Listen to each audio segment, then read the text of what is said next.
Assalamu alaikum, everyone. Walaikum assalam. I'm very thankful to you for such kind of the participation over here. Um, and I welcome all the participants in this meeting, please. Today is our session is about biological risks in dealing with infectious diseases pandemic. And this we have arranged specifically for the doctors.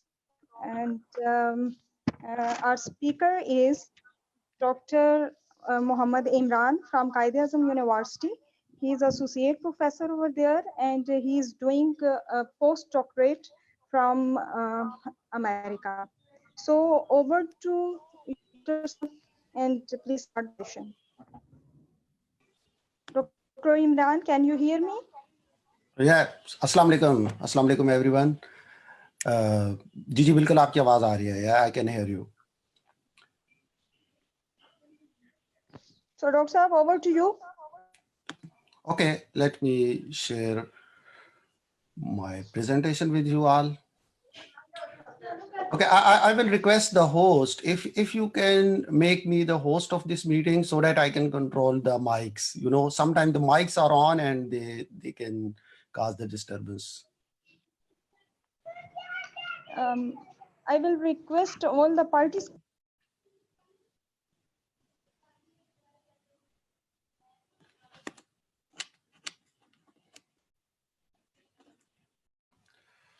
Bismillahirrahmanirrahim.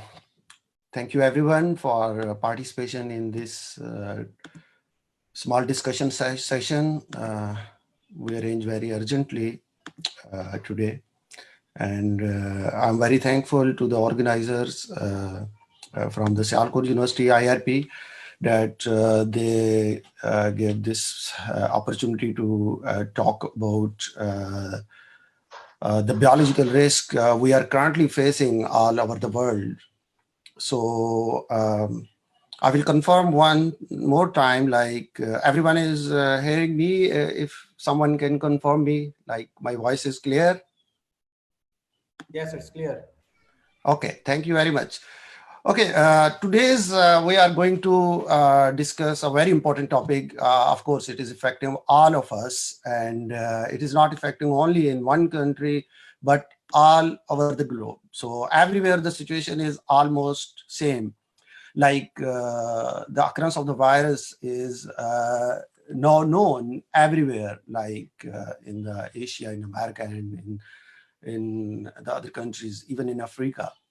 So the thing that matters and that will save more is our response to this pandemics. Like the pandemic is there, and there is a lot of risk that is involved for the public health, and we have been talking about, you know, the infectious agents and the risk of the infection for the doctors, those are working at the front line, of course, and the researchers. So my presentation will be a bit general. First of all, like we will understand about how these infectious agents evolve and how we actually can manage them in a closed or confined lab. But now, as we all know, that everywhere is a lab-like situation, because everywhere the people, those are carrying this virus, they are producing it at high amount, and we are all are almost exposed to it. Okay. So the history of the pandemics or the warnings for the pandemics by epidemiologists is not a new thing. In 2017, this was the cover of the Time magazine where they warned, like, the world is not ready for the next pandemics. And occasionally, these people are actually identified the agents. Those could be a greater risk for the humanity as a whole. So recently, epidemiologists said that modernity don't know how to deal with the pandemics. Of course, we don't know, because the lifestyle is changed over the period of time, and there are more socialization in the West countries as compared to the, you know, maybe in the Asian countries, it is much conserved.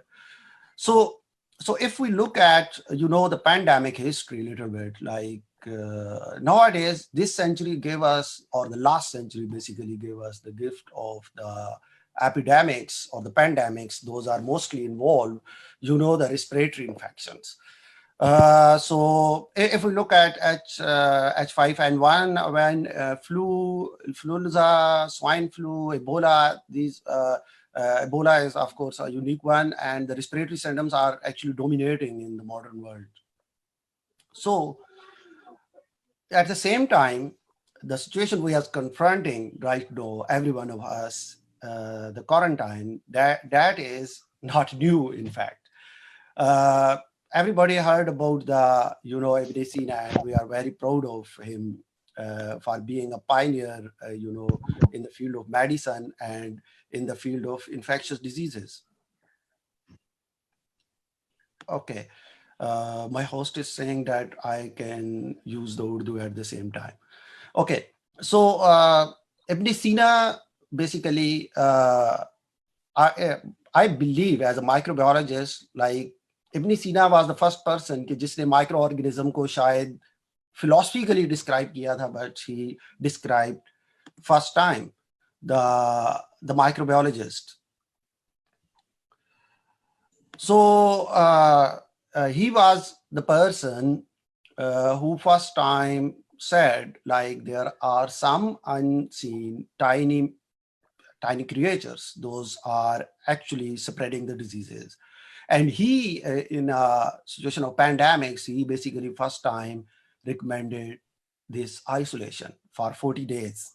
Like that was the quarantina that goes to Italy. And then, basically this is the origin from the Islamic world, like to have isolation during infectious disease. So if we look at, the normal lab trainings, those are basically involved, I took in last few years, some of them, they mostly discuss some common pathogens. Those are actually involved in the spread of the diseases, like Yersinia, everyone know this is the common plague, and Bacillus, E. coli, of course, the dengue in Pakistan, we were confronting with that. HIV, Brucella, and Salmonella. These are the common infectious agents. Those are commonly, they are very well known, of course. But I cannot, of course, forget the COVID-19, the SARS.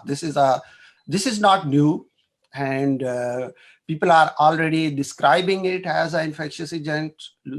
Maybe in case of the flu, it was not in the practice to test the coronavirus presence, but in terms of research, people has been describing it as a potential infectious agent. And of course, it is causing a lot of the panic in the world right now. So basically the coronavirus की जहाँ तक बात है कि अभी तक इसकी जो बेसिक पैथोफिजियोलॉजी है, इसके बारे में no one can say 100%, like इसकी पैथोफिजियोलॉजी जो है वो किस हद तक जो है वो स्वीयर है. रिसेंटली आप लोग सारे फॉलो कर रहे होंगे, lot of papers are coming, like isolation इसकी हुई है from the brain, from the lungs, from the intestine. So this is sort of a unique pathogen that is emerging. Maybe इसकी reason ये भी हो सकती है कि people are studying more about it, people are more worried about it, और कुछ ऐसी भी है issues हैं कि कुछ बहुत सारे journals ऐसे हैं कि जो pre-print भी दे रहे हैं, like और I mean peer review से पहले भी पेपर ऑनलाइन हो रहे हैं और वो headlines बन रही है. तो जैसे कि शुरू में जो है एंटी मलेरियल ड्रग के बारे में आया, एंड देन उसकी टॉक्सिसिटी के बारे में अब बहुत ज्यादा बात हो रही है. Still people are not believing it's toxicity, but it is highly toxic drug. You all know जो मेडिकल प्रोफेशन से हैं. So if we look at infectious agents, like their exposure, like how much type of the roots they have, like किस roots से infectious agents जो हैं वो आपकी body expose होती है. नंबर वन इनहेलेशन, लाइक आप सांस लेने की वजह से, जब आप सांस लेते हैं तो हवा के जरिए वो वायरस जो स्मॉल पार्टिकल्स होते हैं वो फ्लोट करते हुए जिस्म में दाखिल होते हैं। इसके अलावा injection, everyone know, non intact skin है कि अगर कोई भी जख्म हो जाता है या कोई वॉन्ड है उससे माइक्रो ऑर्गेनिज्म एंटर हो सकते हैं बॉडी के अंदर। Nature actually provides us a covering, that is the physical first barrier against the infection. Like microorganism cannot mostly invade the skin. Like skin is very intact, just like the fruits and vegetable. You know, fruits and vegetable की skin जब तक intact होती है तो no microorganism can enter inside. But until or unless physical activity की वजह से जब भी उसमें कोई cut और bruise होगा तो वो of course microorganism got entry and get spoilage. So इस तरह ह्यूमन बॉडी के अंदर mucus membranes like most microorganism can get into the blood while mucosa like in our eyes, nose, mouth. So an ingestion, of course, when we ingest something, तो microorganism उससे भी जिस्म में दाखिल होते हैं. So these are the very basic routes of exposure for any infectious agent. सो अगर कोविड-19 की बात सुने तो मोस्टली अभी तक जो ज़्यादा जिसको स्प्रेड किया जा रहा है या ज़्यादा बताया जाता है कि it is spreading by breathing, like by sneezing, coughing. But at the same time जो है कोविड-19 it could also be spread by ingestion, you know, and it could also be spread by the eye contact. So we have to be very careful. और अच्छा इस case के अंदर होता यह है कि sometime वरी जरा ज्यादा है, पैनिक भी है, तो इस वजह से फियर फैक्टर बहुत ज्यादा है कि we are just isolating ourselves. ऐसी कोई बात नहीं है, because microorganisms need a certain quantity, like a certain dose in order to cause the infections. So basically talking, even just like talking can spread the aerosol. So अच्छा एक और बात मैं इसमें थोड़ी सी ऐड करूं, that is कि virus particles cannot get suspended and remain suspended in the air. They need certain vehicle, like they need certain ride. So one of the ride is the aerosol, like the small water droplets. And these small water droplets actually produce from the saliva. जब आप बात कर रहे हैं, खांस रहे हैं या sneezing कर रहे हैं, so ultimately virus उनके अंदर रहेगा and then it starts spreading. Okay, so if we look at the aerosols, so ये recently एक लैब के अंदर जो है वो पिक्चर बनाई गई है of aerosols, like high जो है high जो है resolution camera से, like these aerosols are very very fine particles. Basically aerosols का जो diameter है, इनका size है, that is less than 5 microns, and और नॉर्मल ड्रॉपलेट का जो साइज होता है वो 5 माइक्रोन से ज्यादा होता है. तो ड्रॉपलेट और एरोसोल दोनों में काफी डिफरेंस है. और एक तो एरोसोल रिमेन इनविजिबल, ये आपने पिक्चर आप लोग देख रहे होंगे कि this is high resolution camera. So aerosol जब प्रोड्यूस हो जाए तो they are just like a gas. Okay, so इसीलिए जो स्प्रेड है, और virus is very small, you know, virus is even less than few microns. और अल्टीमेटली क्या होता है कि virus can get inside, right inside earth, और वहां से वो स्प्रेड होता है. अच्छा, एक और जो सबसे बड़ा चैलेंजिंग सिचुएशन है in the developing countries, that is the dust control. अच्छा, हमारे यहाँ क्योंकि डस्ट का बहुत बड़ा एक इशू है, so virus can ride the dust, so dust act as a highway for it. अभी एक मैं आर्टिकल फ्रेंच में था वो पढ़ा था, तो उसमें था कि it is just like a highway, like virus particle will stick with the dust, and when there will be more dust you will have more chance of get contaminated by the virus. Okay, so moving forward, we are saying like जब भी liquid जो है वो स्लाइज होगा, तो अब aerosols करते क्या है? Number one, they will come in contact with the surfaces. अगर वो कोई वहां पे अगर ह्यूमन नहीं भी है तो क्या होगा कि virus, these aerosols will drop ultimately on the surfaces. क्योंकि अच्छा, एरोसोल का एक ये भी है कि they are suspended particle, but with the passage of time they actually settle down, और ये नीचे सरफेस के ऊपर ही आएंगे ultimately with the gravity. or maybe it takes hours. There are few studies like इसमें, क्योंकि आपको पता है कि aerosols क्योंकि they are the small droplets, तो उसमें temperature, humidity both play a role. अगर ज़्यादा humid है तो of course aerosols की suspension थोड़ी सी ज़्यादा भी रहेगी, क्योंकि उसको और ज़्यादा water उसमें से available होगा. So this is very much relative. This is relative. It is high temperature है तो maybe वो ज़्यादा suspend जल्दी drop कर जाए. I don't know, इसमें अच्छी खासी research हो रही है, but एक specific distance को बताया गया है कि for example 3 feet तक aerosols जा सकते हैं, but sometime with the current of air they can go up to 5 or 5 feet or 8 feet. So अब तो एक तो skin mucosal membrane उससे आपके contact में आएंगी, exposed persons of course आएंगे, और inhale भी हो जाएगा aerosol.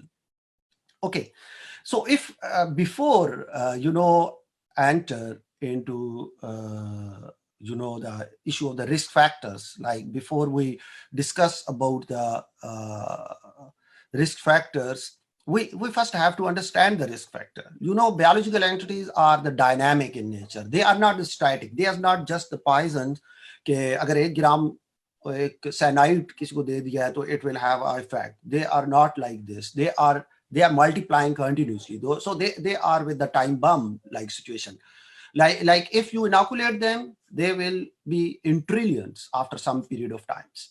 But there is a fact, like these viruses, they are a bit different than the bacterial infections. Like viruses are the particles. Sometimes we say these are particles, and debate of course the life and death boundaries की debate भी है इस पे कि viruses are live or the dead, but they are very much alive, because when they come to the host they can actually take the control of it.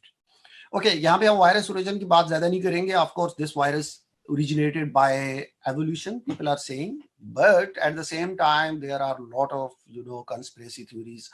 वो तो जब तूफान रुकेगा तो उसके बाद ही पता चलेगा कि तूफान किधर से आएगा.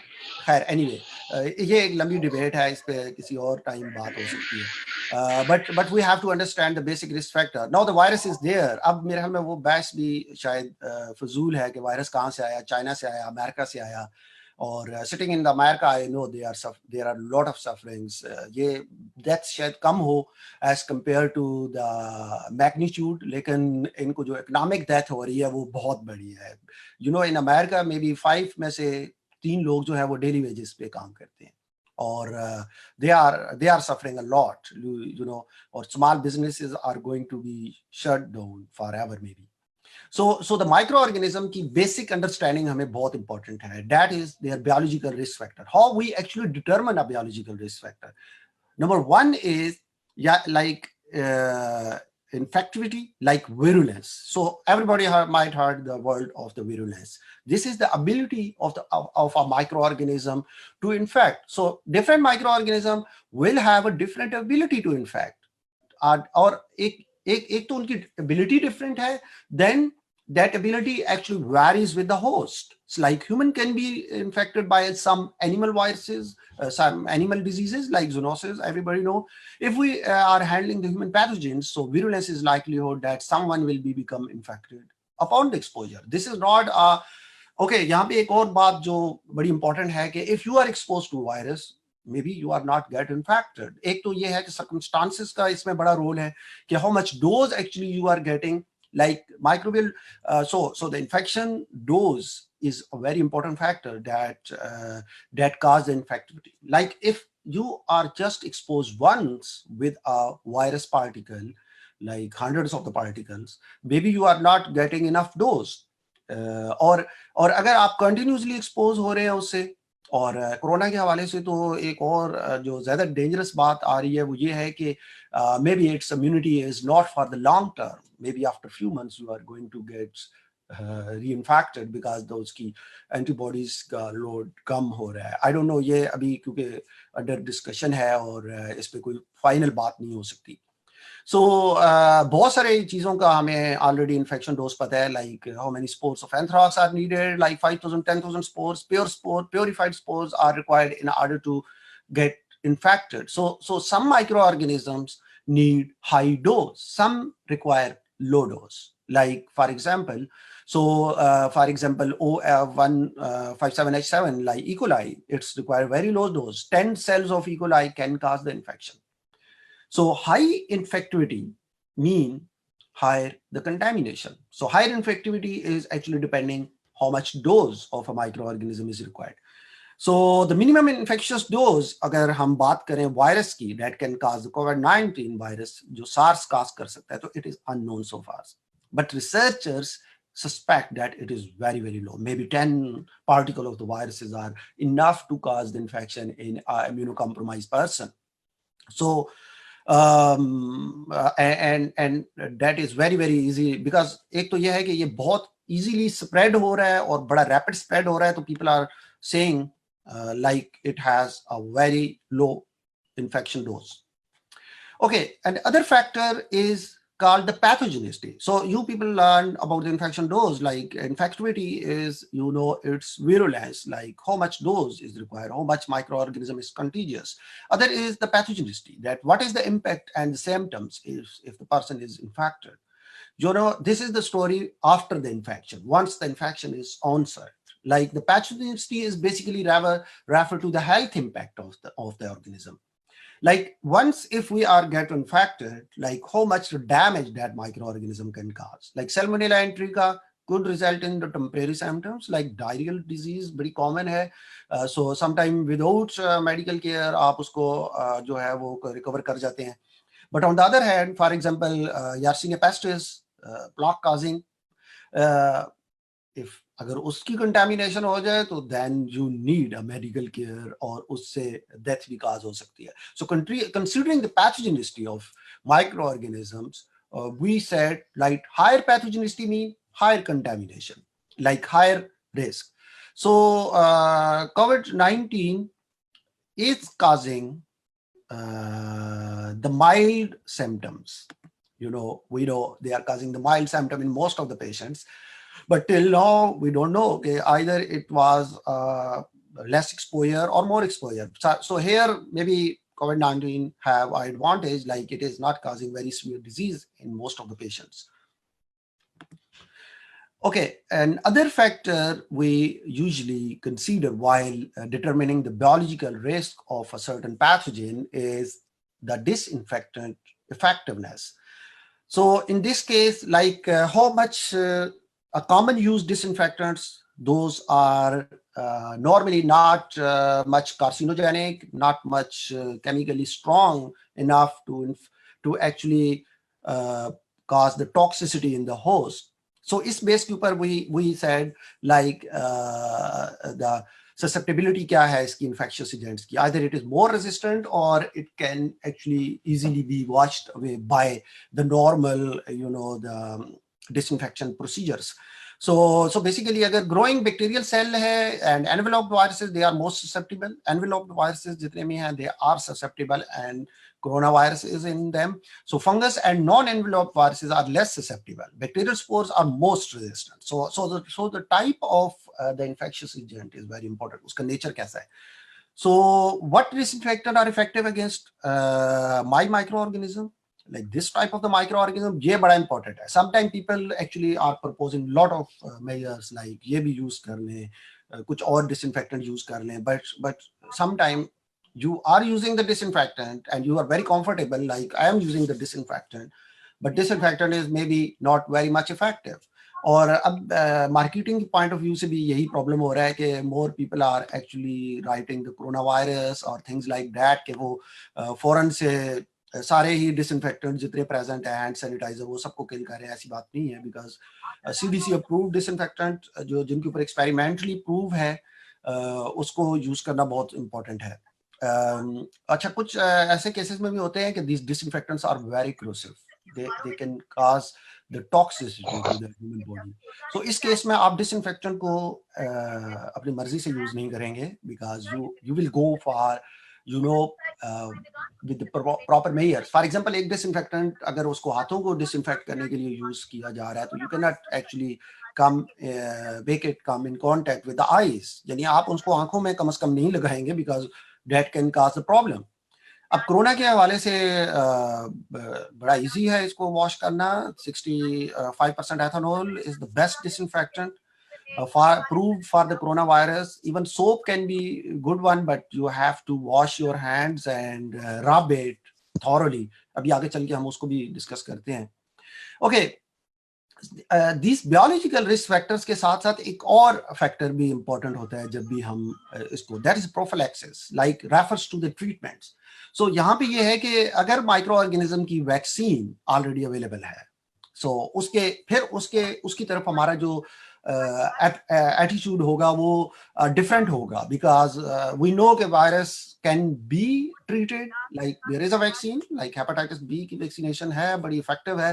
तो उस केस के अंदर अगर वायरस कम्युनिटी में है भी तो that is not much risk. So drug और मेडिकेशन जितनी भी है वो इन्फेक्शन को अगर रिड्यूस कर रहे हैं, like some antiviral agent, antiviral agents या antibiotics, so they are good. So और दूसरा एक और भी इशू है कि अगर आप रेजिस्टेंट स्ट्रेन के साथ डील कर रहे हैं तो then you need to be much more careful than the normal microorganism. So less treatment option available mean higher contaminants. Like this is vice versa.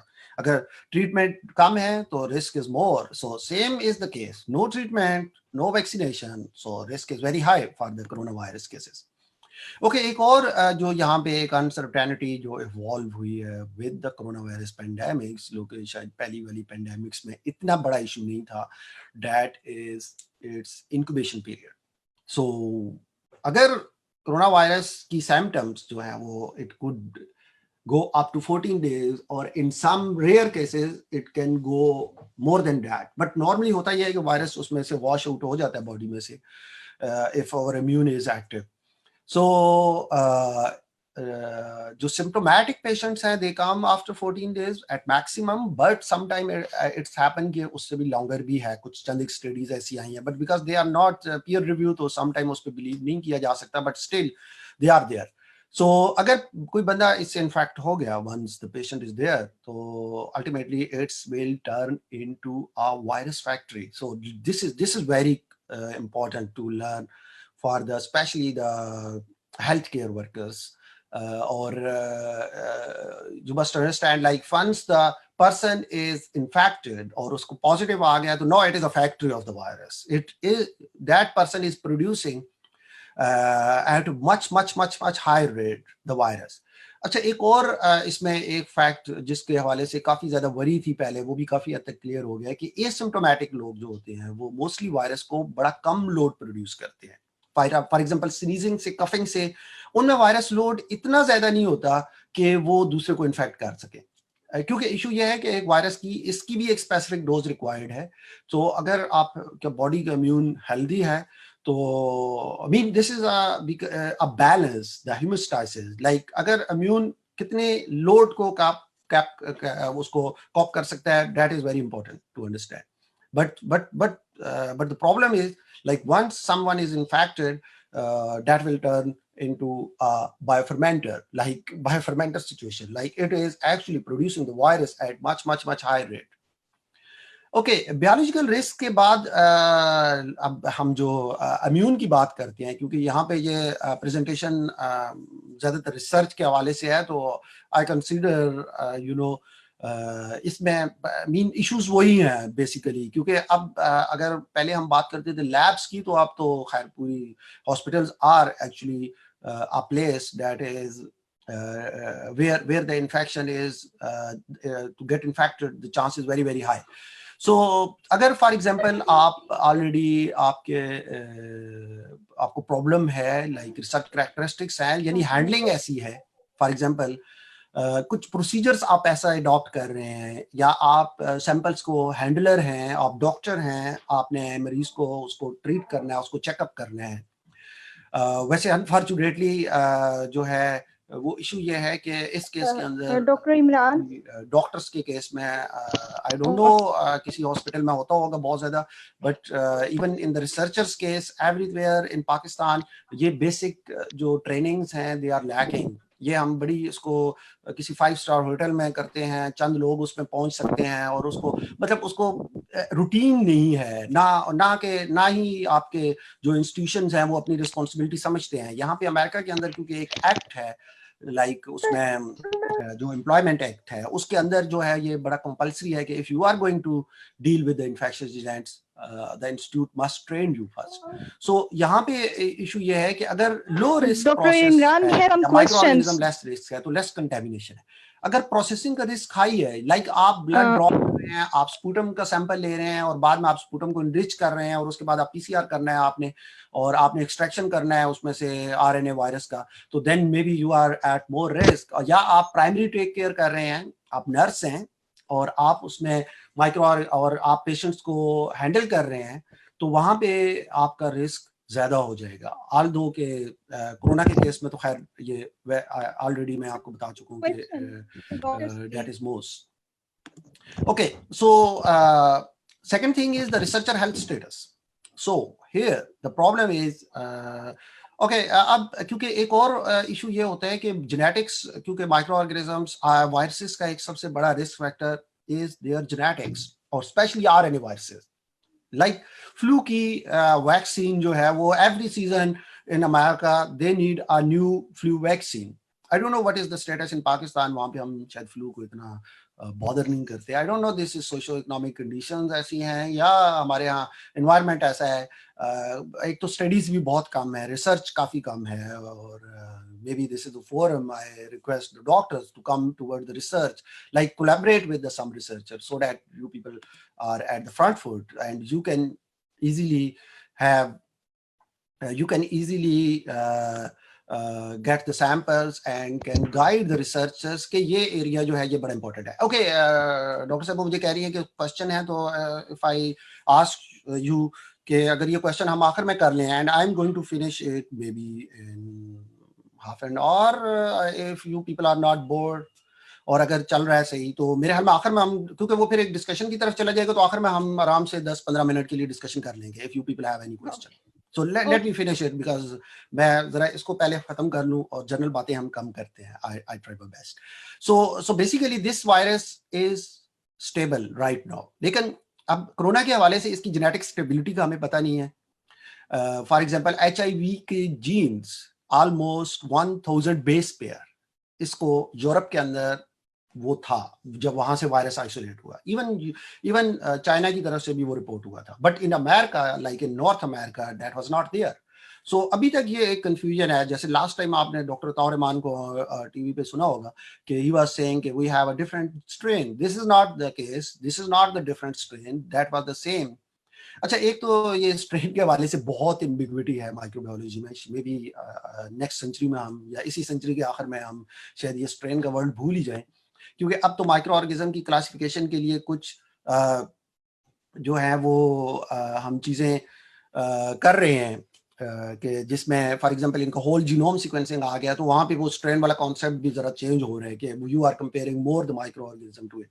So basically इसमें स्टेबिलिटी है। फिलहाल तो यही लग रहा है कि it's genome is much stable, but एक फ्रेंच रिसर्चर, क्योंकि he is the Nobel prize in medicine last year, not last year, a few years earlier, तो उनका कहना ये था कि this virus is actually losing the genes, so that is another indication कि this is not ecologically accepted virus, like ecologically ये virus stable नहीं है। so there are a lot of speculation going on, क्योंकि ना तो आप DNA को एक दिन में decode कर सकते हैं, ना उसको annotate कर सकते हैं, it takes times। और दूसरा disease onset के हवाले से सबसे important मसला ये होता है कि it depend on the host. Like इसमें सब्जेक्टिव अप्रोच जो है वो होती है कि how the subject is responding, actually it is not the objective approach कि वायरस कितना कंटीजियस है। सो सम मेडिकल लाइक रिसर्चर्स की हेल्थ या जो बंदा एक्सपोज हो रहा है टू द इन्फेक्शन उसकी हेल्थ बड़ी इंपॉर्टेंट है। लाइक इम्यूनो compromised है, like pregnancy के दौरान women they are not much at high immune level, so at that time they must not go to the hospital maybe, or they must not be in the lab for the research purposes. Like stress, lack of sleep, improper nutrition, these all are the factors those actually contribute toward the immunocompromised situation. So these are the few factors those are actually contributing factor to determine the risks. अच्छा, अब हम risk के level के हिसाब से हम चीजों को कैटेगराइज भी करते हैं. लाइक रिस्क जो ग्रुप है 1 है, उसके अंदर कोई माइक्रो ऐसी चीज नहीं है कि जो हेल्थ के साथ इशू करे. रिस्क फैक्टर 2 है, risk group 2, that is rarely ये सीरियस होते हैं और इनके लिए प्रिवेंटिव मेजर अवेलेबल होता है. Risk 3, everybody know this, very basic, के जिसमें मे बी ये लीथल है to the human, but still prevention और therapeutic intervention may be available, sometime नहीं भी होती. और उसके अलावा कुछ ऐसे एजेंट्स होते हैं जिनकी डिजीज की कोई केयर अवेलेबल नहीं है. इसमें चंद एक हम एग्जांपल्स को भी देख लेते हैं. जैसे रिस्क फैक्टर, अगर रिस्क ग्रुप 2 को देखें तो इसके अंदर मोस्टली ये एच पाइलोरी है, प्लाज्मोडियम है, E coli, these dengue fever, vibrio, hepatitis B, toxoplasma, these all are in the risk factor 2 because we all know that इनके लिए आपके पास एक इफेक्टिव ट्रीटमेंट अवेलेबल है. अगर रिस्क फैक्टर 3 में देखें तो HIV is risk factor 3, may be available, और लेकिन वो क्योंकि हाईली कंटीजियस है तो it is in the risk factor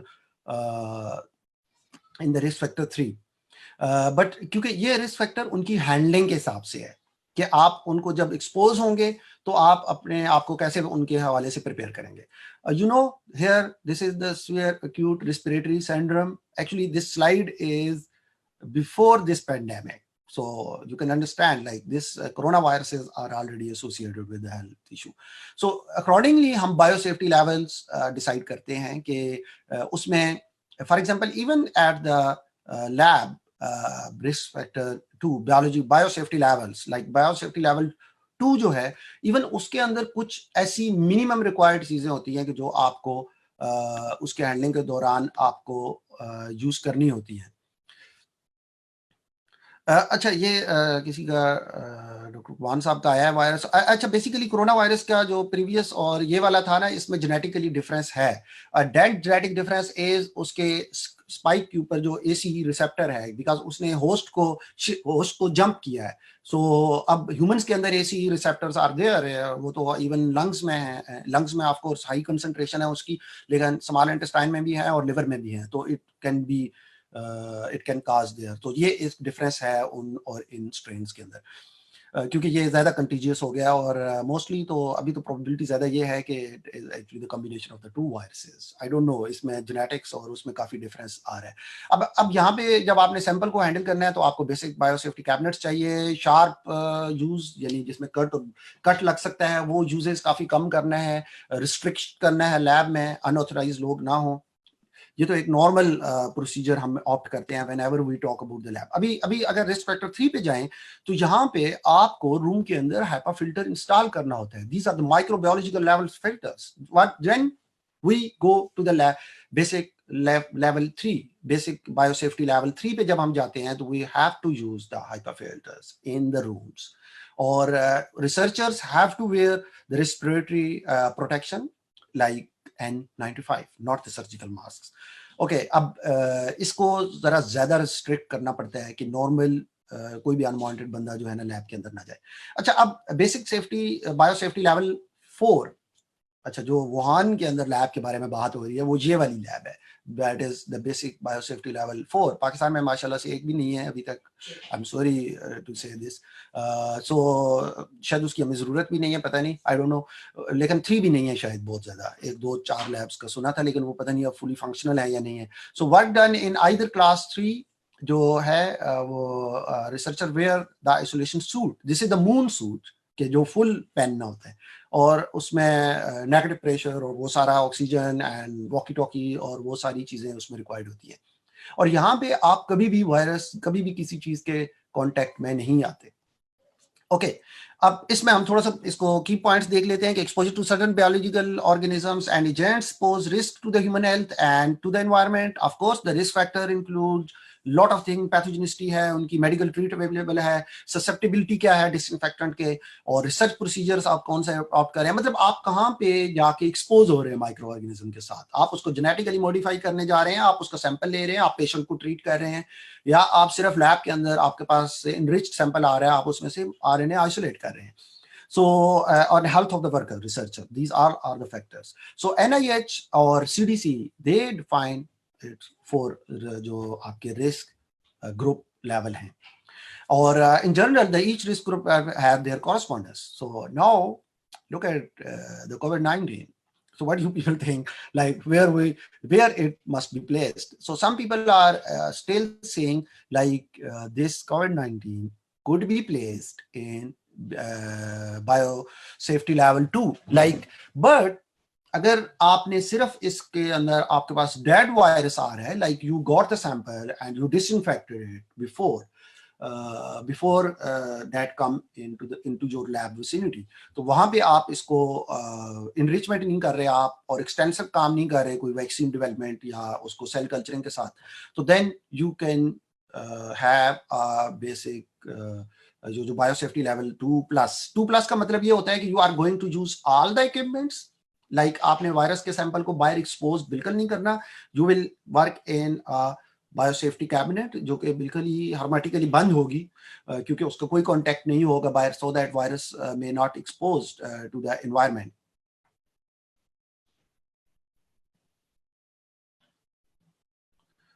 Yeah, someone is using the pen on the slide. I don't know who is using this. So I would request कि अगर जिसने use किया है और इसको आप raise भी कर दें. Thank you. Okay. So risk groups की जब हम बात कर रहे थे तो disease से associated नहीं है. That is level 1. कुछ risk factor 2, 3 and 4. तो ये 4 risk factors हमें already known है, और वैसे कुछ characteristics जो है ना COVID-19 के वो 4 की तरफ भी जा रहे हैं because treatment is not known. So this is highly risky nowadays because everyone want to jump into the research of COVID-19. Maybe it will over in few months.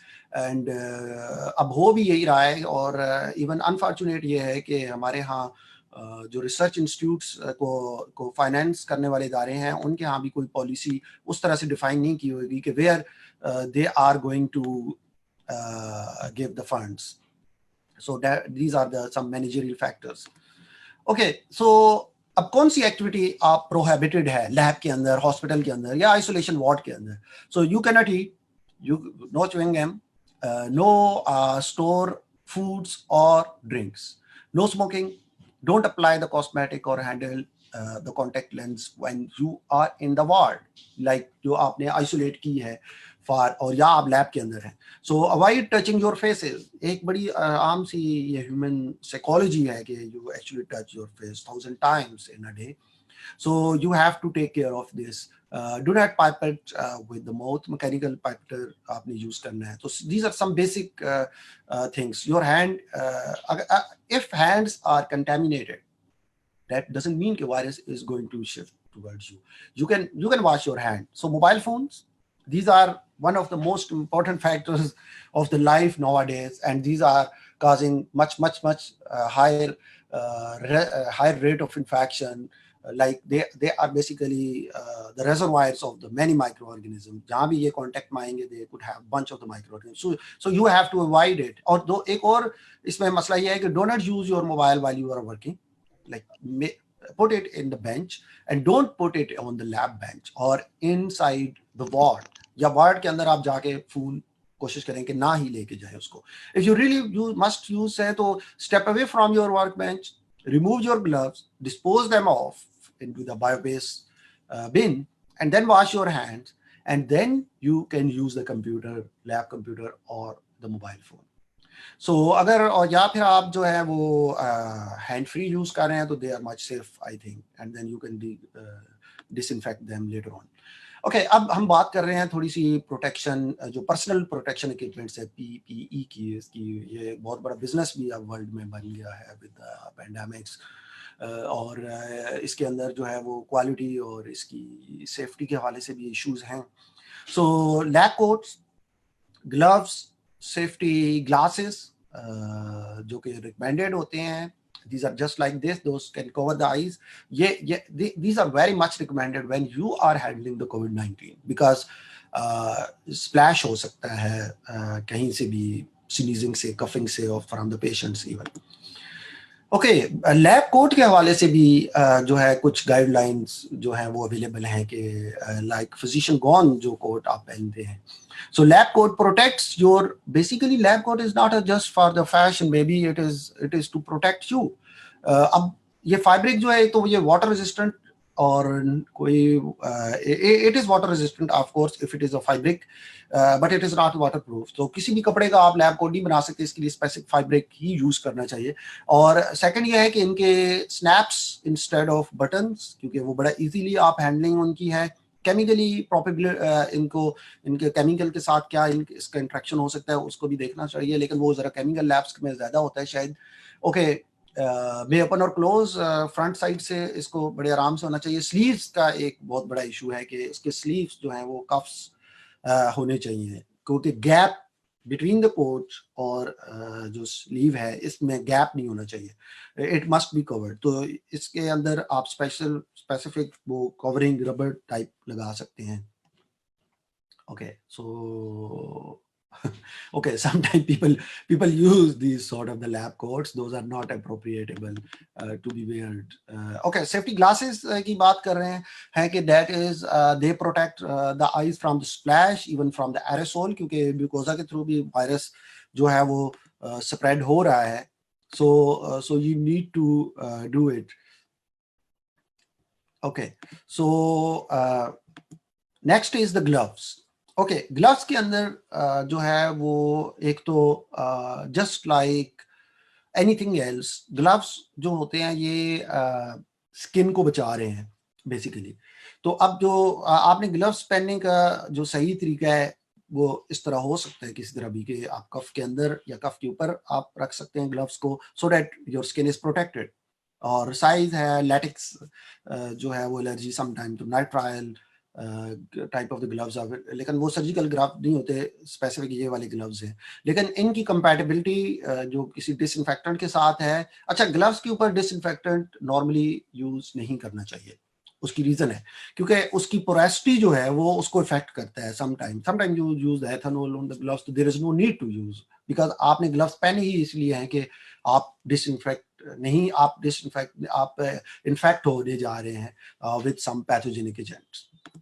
Okay, so lab के अंदर या hospital के अंदर जो dressing है that is also very important. Like you have to cover your body, your shoe, your feets को cover करना बड़ा जरूरी है, बिकॉज क्लोज टॉय शूज चाहिए, लेगिंग अंडरनीथ होनी चाहिए, सॉक्स, जीन्स, एंकल लेंथ तक ड्रेस, शर्ट जो है और स्कर्ट्स जो है वो मीन एंकल लेंथ तक होना चाहिए, और पैंट्स नॉट हाफ या शॉर्ट्स, दे आर नॉट, और सैंडल्स या ओपन टॉय जो वेयर्स होते हैं they are not good because you will be directly exposed to the infectious agents.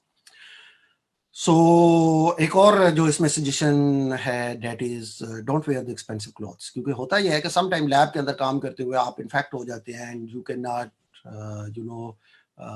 rewash these sort of the clothings. तो अच्छा, और एक और ये है कि do not कुछ ऐसे क्लोथ्स जो होते हैं कि वो आपको में भी समटाइम आपको ऊपर कुछ स्प्लैश हो जाता है, तो you have to spray with the disinfectant at that time. तो वहाँ पे आपके लिए मसला होगा कि वो क्लॉथ खराब हो सकता है. कुछ और काइंड्स के जो आपके पास, एक तो सेफ्टी गॉगल्स हैं जो कि आइज को प्रोटेक्ट करते हैं स्प्लैश को. फेस शील्ड के हवाले से बहुत बात हो रही है कि व्हाट इज दैट, और इसके एक्सपोजर क्या किस लिए होता है. स्प्लैश को स्पेशली ये होता है जैसे स्नीजिंग, कफिंग, तो it is highly recommended for the doctors जो कि फ्रंट लाइन पे कोरोना पॉजिटिव पेशेंट्स को डील कर रहे हैं कि वो अगर शील्ड करते हैं तो that will be a second cover after N95 mask baby. So surgical mask, तो this can protect against the large droplets. So they do not provide the respiratory like inhalation protection नहीं है aerosol से surgical mask. It protects only the large droplets. So aerosol का risk होता है यहाँ पे. अगर small particles will be absorb, लेकिन उसके लिए मे बी डॉक्टर्स के लिए ये रिकमेंडेड नहीं है, या कोई लैब में जो काम कर रहे हैं कि वो सर्जिकल मास्क पहने, लेकिन जनरल पब्लिक पहन सकती है, क्योंकि वहां पे आप एक तो क्लोज डिस्टेंस पे, अगर आप डिस्टेंस पे हैं, और सेकंड ये भी है कि आप हाईली इन्फेक्टेड लोगों के साथ जो है वो आपका कांटेक्ट भी नहीं है, but doctors have the contact with highly infected people, so you cannot use the surgical gloves, surgical mask, you have to use the N95 respirators. See, these protected against the annihilation of the biological material, so these are very important in BL3 labs. So filter इसमें क्योंकि filter है और वो air को जो है वो decontaminate करेगा और आप प्रोटेक्ट होंगे फ्रॉम द पैथोजन। ओके, एक और जो चीज यूज होती है that is powered air purifier respirators. तो ये BL3 कंटेमिनेंट्स में ये भी यूज हो सकते हैं अगर आपको बहुत ज्यादा चांस है कि you will get infected with the pathogens. Okay, इसके अलावा एक फुल बॉडी सूट्स हैं, मोस्टली ये BL4 लैब्स के लिए होते हैं, और ये पॉजिटिव प्रेशर्स और वो मून सूटिंग जिनको कहते हैं, moon suits like you are fully covered, और air suits have as a dedicated air supply, और उसके अंदर ऑक्सीजन की सप्लाई होती है, और इसके लिए because you need a special training for that purpose. यहाँ पे हमने क्या देखा, जो कि की पॉइंट्स कुछ मैं इसको कर दूं, that is a wear proper attire, like no open shoes, no shorts, no skirts, and put on your lab coat when you enter the lab. No eating, drinking, and avoid use of the phones in the labs. Don't touch your phone with the gloves. Wear PPE at the workbench. Do not touch your face. Always wash the hands after removing the gloves. Remove all the PPE before you leave the labs. Okay, ये एक बहुत important factor है जो कि अक्सर hospitals में देखा जाता है कि although it is a pride to be the health worker or to be a doctor, but at the same time with coming inside the ward with the coat, और फिर वही कोट लेके वर्किंग बेंच तक जाना, और फिर वही coat लेके घर तक जाना, तो so you are actually going to put on risk the public, the people you are dealing with.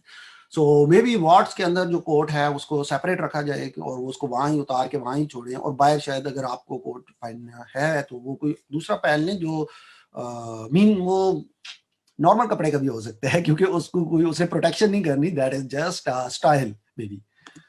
Okay, decontamination. Okay, decontamination के हवाले से जो बड़ा इंपॉर्टेंट इशू है वो है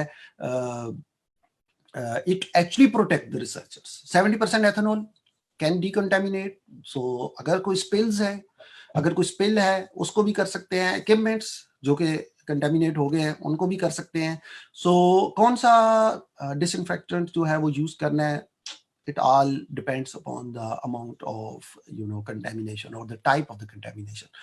Sometime for example आपने pH चेक की और सॉल्यूशन के अंदर आपको पता है कि ऑलरेडी कुछ माइक्रो ऑर्गेनिज्म प्रेजेंट थे और वो बड़े हाई कंसंट्रेशन में थे, सो मे बी आपके pH मीटर का इलेक्ट्रोड जो है वो डिसइंफेक्ट जस्ट स्प्रे करने से और स्वैप करने से नहीं होगा, you have to keep it maybe for longer period of time in 50% sodium hypochloride solution, like ये नॉर्मल जो ब्लीच है, तो उसके अंदर आप 50% सॉल्यूशन के अंदर रखें, because glass is mostly resistant to it, तो वो बड़े आराम से मे बी 5-6 आवर्स तक आपको रखना पड़ता है, then you can actually decontaminate it. So it depends कि आप किस चीज को डिकंटामिनेशन कर रहे हैं।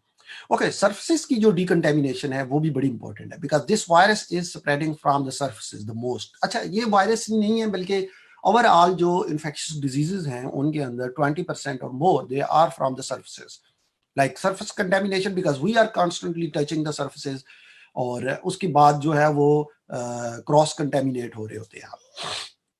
अच्छा, एक और इसमें जो है कि आपको इनफ कांटेक्ट टाइम चाहिए, ये नहीं कि आपने स्प्रे किया और फौरन से आपने उसको वॉश आउट कर लिया, बल्कि you have to give a retention time, you have to give a contact time, sorry, and then you swab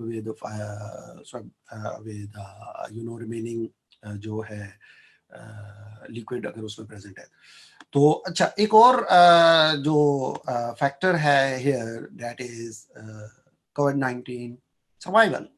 सो यहाँ पे एक बड़ा जर्नल सा बना हुआ है कि एरोसोल के अंदर there are reports it can go up to 4 hours, copper में 4 आवर्स ही है। कार्डबोर्ड जो नॉर्मली पैकेजिंग होती है मटेरियल 24 आवर्स, स्टील के अंदर 72 आवर्स, प्लास्टिक में 72 और ग्लास के अंदर सबसे ज्यादा इसकी सर्वाइवर है, that is 62 hours. So that is huge, may be 3 days से भी ज्यादा जा रहा है। सो मिनिमम जो वैसे इसका सरफेस के ऊपर सर्वाइवल है that is 4 days, it could go up to 4 days. उस पर कंसंट्रेशन भी डिपेंड करता है कि वो कितनी कंटेमिनेट हुई है। कॉन्टेक्ट टाइम और दैट इज वेरी इंपॉर्टेंट, जो पहले हमने बात कर चुके हैं आई थिंक इसकी। अच्छा, इक्विपमेंट को डिकंटेमिनेट करना ही बड़ा इंपॉर्टेंट होता है कि whenever you are going to use these equipment in the lab, so you have to decontaminate them, because occasionally इनको डिकंटेमिनेट करना इसलिए भी इंपॉर्टेंट है कि अगर फॉर एग्जांपल आपने किसी डिसइंफेक्टेंट किसी कंटेमिनेट के साथ काम किया है एंड पीपल डोंट नो और नेक्स्ट बंदे ने आके उसको हैंडल करना है, तो you have to decontaminate it also. Okay, and the proper documentation of the equipments, like आपने decontamination equipment की and you have to keep the record, like आपने equipments को किस hazards किसके साथ यूज किया था और उसमें आपने decontamination के लिए क्या चीज यूज की थी, और उसके बाद आपका नाम और equipment के लिए जो आप उसको यूज करेंगे, तो you have to go for it. Okay, disposal जो है आप डिस्पोज ऑफ जो करते हैं वेस्ट की, that is very important. Like आपके केमिकल्स को कहाँ पे डिस्पोज करना है, इन्फेक्टेड अगर टिश्यू है, रैप्स है, वो उसको आपने कहाँ पे डिसइंफेक्ट करना है। Okay, once the work is finish like in the lab और everywhere, you have to decontaminate again. Hand washing के हवाले से बहुत बात हो रही है कि how much you have to rinse the hand first. इसके हवाले से कुछ बातें ऑलरेडी नोन है कि अब अगर आप हैंड सैनिटाइजर जब आप यूज करना चाहते हैं तो फर्स्ट आप उसको वॉश करें, remove the gloves, wash it, like rinse the water for 5 to 10 seconds, apply the soap, जो कि सोप है या स्क्रब कुछ भी है आपके पास, 10 to 20 seconds is enough. Rinse the soap off for next 5 to 10 minutes and dry it with the typical towel, of course. लेकिन hand sanitizers जो होते हैं वो डिसइंफेक्टेंट्स, उनमें apply the completely wet your hand, rub the hand until it's dry. So hand sanitizer को use करने का तरीका ये होता है कि आपको रब करना है अंटिल इट्स एक्चुअली ड्राई। सो अब होता ये है कि आपने सोप और water, alcohol is not effective against the bacterial spores, okay, keep in mind. कुछ वायरसेस भी अल्कोहल से खत्म नहीं होती, तो होगा ये कि अगर कुछ बैक्टीरिया जो स्पोर्स हैं they will be gone by the soap, और अल्कोहल जो है वो आपको फिर प्रोटेक्शन दे रही होती है। ओके, हैंड्स जो है वो बड़ा इंपॉर्टेंट है कि किस किस एरिया को स्पेसिफिकली आपने रब करके उसको करना है। You can see here like under the fingers, finger nails है, back of the hand, front, in between the fingers, so that is very important. Solid waste biobox में जाएगा, लिक्विड वेस्ट जो है वो उसको आपने स्पेसिफिकली सिंक के अंदर ड्रेन नहीं करना चाहिए, पहले you have to disinfect it. Okay, viruses are normally get killed by the autoclaving. Autoclaving is the best method, like आप लैब के अंदर जब भी करेंगे तो यू जस्ट ऑटोक्लेव इट, तो सिंपली उसमें सुकून हो गया कि कोई और रीजन नहीं बचती कि आप उसको फिर आप उसको बेशक वो लिक्विड अगर बायो वेस्ट है, आप जस्ट वो लिक्विड सेफ है, यानी उसमें कोई केमिकल हैजर्ड नहीं है, तो you can even drain it in the sink. Then you have to remove your gloves. First you have to fully disinfect the things और उसको properly लैब को हैंडल करके उसके बाद ही आप जाएंगे। ओके, एक तो ये है कि फूड बेवरेज, ये हम पॉइंट्स मेरे ख्याल में बहुत सारे तो पहले डिस्कस कर चुके हैं, लेकिन समटाइम जो शार्प यूज है, फॉर एग्जांपल नीडल्स के साथ, स्पेशली डॉक्टर्स के हवाले से है कि आप जब नीडल्स या वो यूज कर रहे हैं तो that is utmost care when you are using the needles for the patients those are Covid positive, क्योंकि अगर वो पॉजिटिव के साथ नीडल चली गई तो it can virus can travel in the blood very easily, और क्योंकि ये इसके अंदर बहुत ज्यादा अभी तक नोन नहीं है तो it can actually infect. Okay, अच्छा, ये जो है ना, ये बेसिक हमने आइडेंटिफाई किया कि रिस्क लेवल डिटरमिन हम लैब के अंदर कैसे करते हैं। May be it is very basic for some of you, may be most of the you, but ये हमारे माइंड में होती नहीं है बातें जनरली। और वेस्ट के अंदर अभी यहाँ पे ये होता है कि for the doctors, for the researchers, ये वाली और चंद एक और ट्रेनिंग्स भी हैं इसके अलावा भी, ये लोग एनुअल बेसिस पे करवाते हैं कि आप जब तक ये ट्रेनिंग नहीं करेंगे you can not enter into the lab, you can not enter into the ward. So risk जो असेसमेंट टॉपिक्स हैं ये भी बड़े इंपॉर्टेंट है कि आपने रिस्क को असेस कैसे करना है। That is what is the risk assessment, risk identification, risk mitigation, risk assessment scenario that is different for every risk, the scenario may be different, और biological level assign तब आप करते हैं। For example, अगर आप रिस्क को identify करने जा रहे हैं तो उसकी infectivity, route of exposure, pathogenicity, susceptibility to disinfectant, prophylactic treatment अगर अवेलेबल है, लाइक वैक्सीनेशन कुछ में अवेलेबल है, risk presented by the nature of the research, risk presented by the person who might more susceptible to the infection, और ये this is the risk identification, and risk identification would be very specific for a specific person. If one is immunocompromised तो उसके लिए risk identification उसके वाले से different होगी। अब risk mitigation क्या है कि how can the risk be effectively managed? Can the organism be removed? Can the organism be substituted, or the less risky one, and pandemic we cannot substitute it, of course. What kind of the engineering control can contain the risk, like what type of the personal equipments like engineering control we can use to isolate the patients or things like that, और administrative processes जो है ये like safety के हवाले से, और कौन से PPEs जो है वो needed है इस केस में। अच्छा, यहाँ पे एक जो है वो hierarchy of the control है कि how basically what option for what option you will go first, कि पहले आप क्या करेंगे किसी भी रिस्क के हवाले से। That is elimination. First and most important choice for any biological risk factor is eliminated. It is the most effective level of the control, like because it removes the hazards. Simply आपने wash कर दिए hand, आपने surface को clean कर लिया, तो that is the removal. या आपने पेशेंट को आइसोलेट कर दिया, जो कि आइसोलेशन अभी क्वारंटाइन की हमने बात की है शुरू में, तो उसमें ये हुआ है कि risk is eliminated because they people are not exposed and they are gone, they are gone into the isolation, और ultimately virus जो है वो spread नहीं होगा। Can you inactivate the pathogen? Can initial experiment use inactive material? ये specific labs के हवाले से बड़ा important है। Yes, you can inactivate। Like corona के हवाले से फॉर एग्जांपल अगर उसका आपने RNA आइसोलेट करना है, सॉरी, तो you can go for inactivation of the virus first। उसको आप किसी भी ट्राइजोल से भी I think you can inactivate it very easily. Ethanol से भी हो जाता है लेकिन इतनी हाई कंसंट्रेशन में उसके लिए इशू है। वाइल लेवल में भी द मोस्ट इफेक्टिव, और उसके हवाले से आप ताकि आपके पास लाइव माइक्रो ऑर्गेनिज्म कम आए। Okay, then substitute.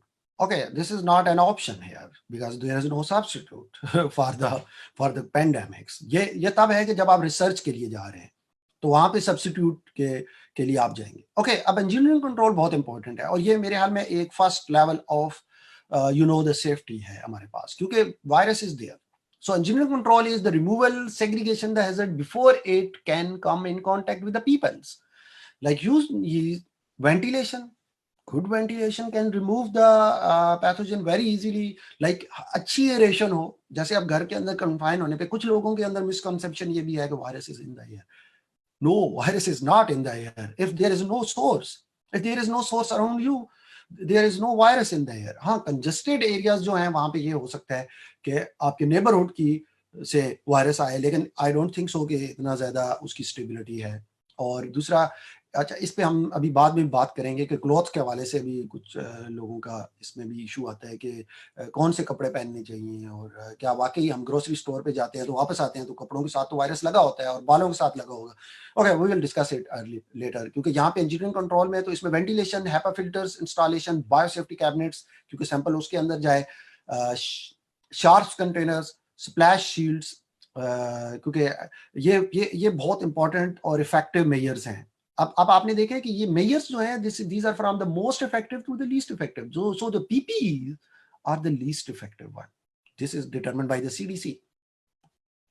Okay, engineering control में biosafety cabinets like this basically a barrier sheet between you and the research, but corona virus को इस वाली बायोसेफ्टी के अंदर हैंडल नहीं करना, क्योंकि नॉट वो ग्लव्स वाली जो सील होती है और उसके अंदर जो है वो in order to avoid the contact with the person. Then comes the administrative control. उसके बाद जाके आप जो है ना वो पर्सनल जो प्रोटेक्शन इक्विपमेंट्स हैं उनके ऊपर आते हैं.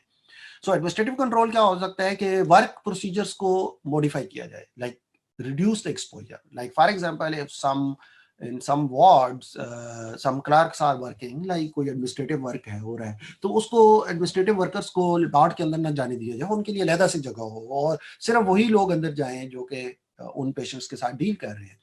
इसमें क्या होता है कि स्टैंडर्ड जो ऑपरेटिंग प्रोसीजर्स हैं and lab protocols, access control, trainings बड़ी इंपॉर्टेंट है इस हवाले से. सो अब ये administrative control, I don't know कि एडमिनिस्ट्रेटिव कंट्रोल जो है वो SOPs ऑफ कोर्स होती हैं हर जगह, लेकिन उसको मेजर उसमें पब्लिक का एटीट्यूड ऑफ कोर्स डिफरेंट ही होता है, लेकिन स्पेसिफिकली आइसोलेशन वार्ड्स और लैब के अंदर उसको स्ट्रिक्टली इम्प्लीमेंट होना चाहिए, और trainings before you are going to work in two sort of the. अच्छा, अब कोविड-19 के हवाले से वर्क प्लेस में बहुत इंपॉर्टेंट है कि एक तो management, leadership and employees participation बड़ी इंपॉर्टेंट है, hazard identification, prevention and control, training बहुत इंपॉर्टेंट है कि लोगों को बताया जाए कि what is going on, what is the research is going on. तो ये मेरे हाल में जो फ्रंट लाइन वर्कर है उसको खुद अपनी प्रोटेक्शन के लिए भी इस तरह की ट्रेनिंग्स की बहुत ज़्यादा ज़रूरी है. फैमिली प्रिपेयरनेस बड़ी इंपॉर्टेंट है कि आपने जब इस तरह के हालात में काम करना है तो दे मस्ट अंडरस्टैंड कि you are dealing with high risk factor. So pandemic जो है वो जो है plan for a pandemic with increase severity. So severity is increasing with the passage of time, more research is coming, so वहाँ पे problem ज़्यादा होगा. Additional कुछ कंट्रोल हो सकते हैं लाइक डोंट विजिट, जैसे तो फर्स्ट और पेशेंट के साथ जो कंफर्म केस है वो ना हो, विजिटर लिमिट हो, स्पेसिफिक इंस्पेक्शन, इसमें एक्सेप्शंस क्या हो सकती है कि visitor can speak, but additional इसके अंदर चाहिए control. Wash your hand when you are going out. Policies must be adjust accordingly, like आप ऑनलाइन वर्किंग ज्यादा और टेली मेडिसिन की जैसे बात की गई है, तो this is the administrative controls के इसके थ्रू आप जो है ना वायरस को लिमिट. अब अगर आपको हर सूरत एक्सपोजर पे आना है तो then PPEs, like they can prevent the exposure, but it should be used as the last line of defense, not the first one.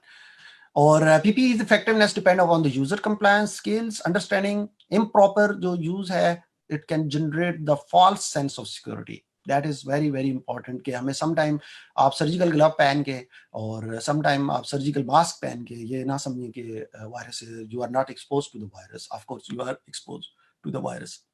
अच्छा, respirators जो हैं, this is N95 is the minimum respirator level protection, और ये ही है for the health workers जो कि physicians and the nurses के जो वार्ड के अंदर हो तो ये पहने, और अगर आप लैब में काम करने जा रहे हैं तो भी यही वाला मास्क जो है वो बड़ा इंपॉर्टेंट है. Surgical mask will not prevent the infection.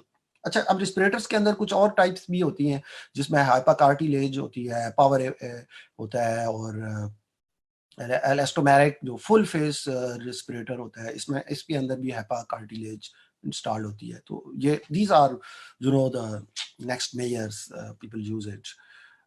Surgical mask, it's not the respirator. So और एक तो ये फिट टाइटली फिट नहीं होता, और सेकंड ये है कि tiny particles virus that are in the air they will enter.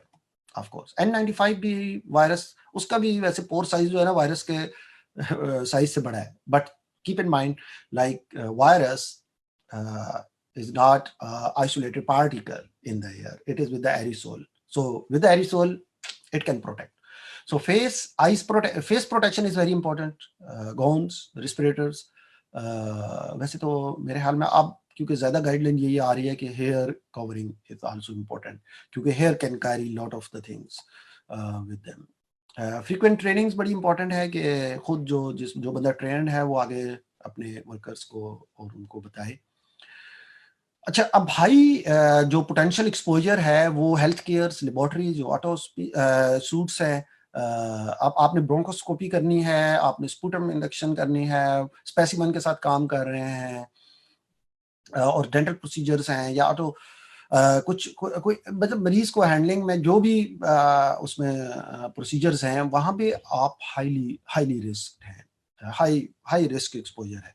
So high potential exposures is when you are come in contact direct with the virus factory, like the patient actually unfortunately become a virus factory. So as a humanity, as a professionalism, of course you have to control it, but at the same time you have to protect yourself first.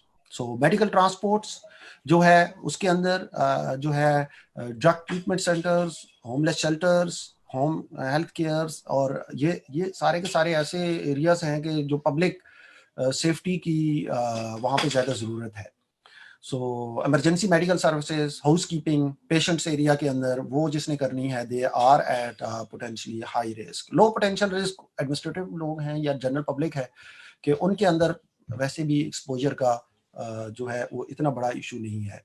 अब जो मतलब आप you can look at this operation like key consideration for the healthcare and emergency services industries, as well as the continuity of the operations and role of the public health. You know, you cannot shut down the hospitals, you cannot shut down the labs, but you have to take care. Like this is what is happening in the modern countries. There is no complete closure.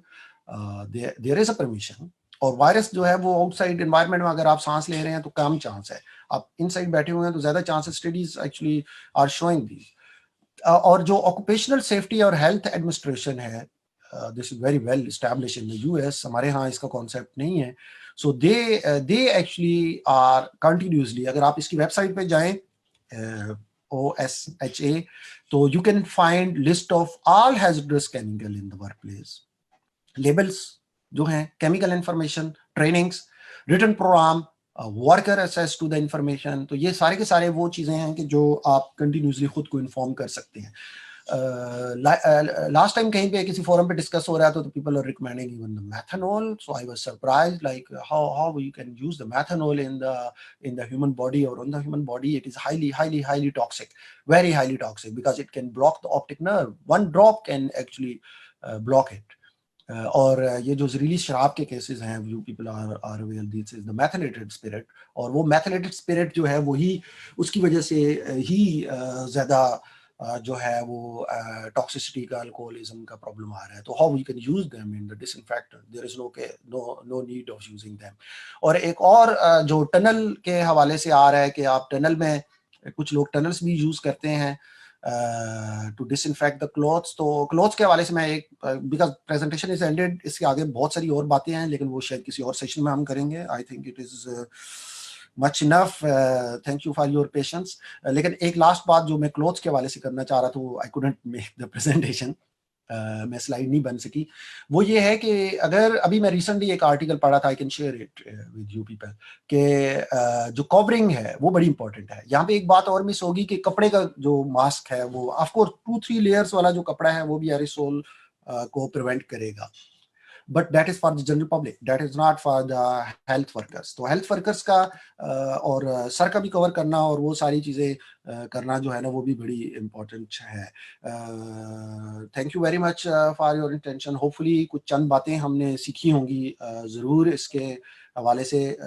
ये इसी तरह की training मैंने recently MIT से ली थी. You know, they are very conscious about their protection of the about the worker, और ये बहुत कंपल्सरी थी. उससे पहले इन्होंने लैब के अंदर जाने की इजाज़त नहीं दी जब तक आपने ये कंप्लीट नहीं की.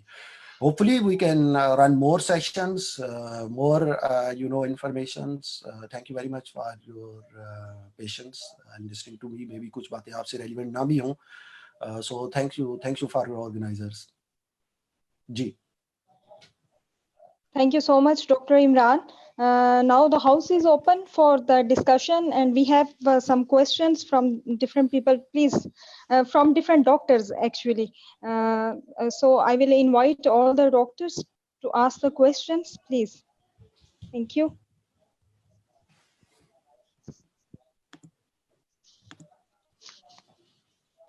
डॉक्टर अदनान कुर्बान, आप वन बाय वन, डॉक्टर साहब आप वन बाय वन शायद कहती जाए तो जिस a brief comment, Professor Aziz here. Ji Rashida. Yes sir, please.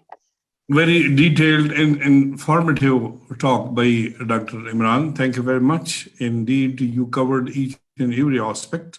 वो जो कहते हैं रियल मानों में दरिया को कुएं बंद करना. Because this is a topic, very hot topic now, and obviously protection is on the top of the agenda. आखिर में आपने जिक्र किया चलते चलते टनल्स का, तो that is something कि आजकल बड़ा उसका फैशन बन रहा है. Everywhere people are coming up, especially political लोग बना रहे हैं, इफ्तिताह करने, फीता काट रहे हैं. तो I don't think it's of any value. तो थोड़ा उसको भी elaborate करें. सर ये जी जी, पहले तो thank you very much sir, आपके वर्ड्स का अगर कुछ चंद बातें हमने सीख ली. तो टनल्स के हवाले से जो है वो मेरा तो कॉन्सेप्ट पहले से भी यही था कि it is not going to disinfect, और दूसरा ये है कि उसकी ज़रूरत भी नहीं है. वो एक फजूल किस्म का खर्ची है.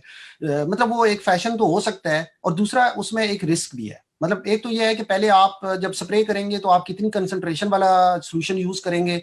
अगर आप एथेनॉल भी यूज करते हैं तो उसका भी आइस के अंदर अगर आप 70% एथेनॉल डालेंगे तो आई एम सॉरी, आप डॉक्टर हैं, आप ज्यादा अच्छी तरह उसको समझ सकते हैं कि how much the toxic that could be, क्योंकि वो यूज नहीं हो सकती. आप क्लोरिनेटेड यूज करेंगे तो उसकी भी कंसंट्रेशन अच्छी खासी आई चाहिए, और फिर कॉन्टेक्ट टाइम भी है. और फिर क्या एरोसोल इतने बन रहे हैं और इतना कॉन्टेक्ट टाइम मिल रहा है, नॉट एट ऑल. तो बेस्ट वे ये है कि लॉजिकल पॉइंट ये था कि आप अपने हाथों को, अभी आपने देखा कि असल में रूट कौन से हैं, तो रूट्स आर द एरोसोल्स. आप बेशक उसमें टनल से पास भी होके आ गए हैं, और आप if you are the carrier तो यू विल स्प्रेड इट. और टॉक्सिसिटी का एक एलिमेंट है, सेकंड उसकी इफेक्टिवनेस है, और तीसरा मैं अभी आप लोगों से एक आर्टिकल शेयर करता हूं कि जिसमें उन्होंने कपड़ों के हवाले से बात की है.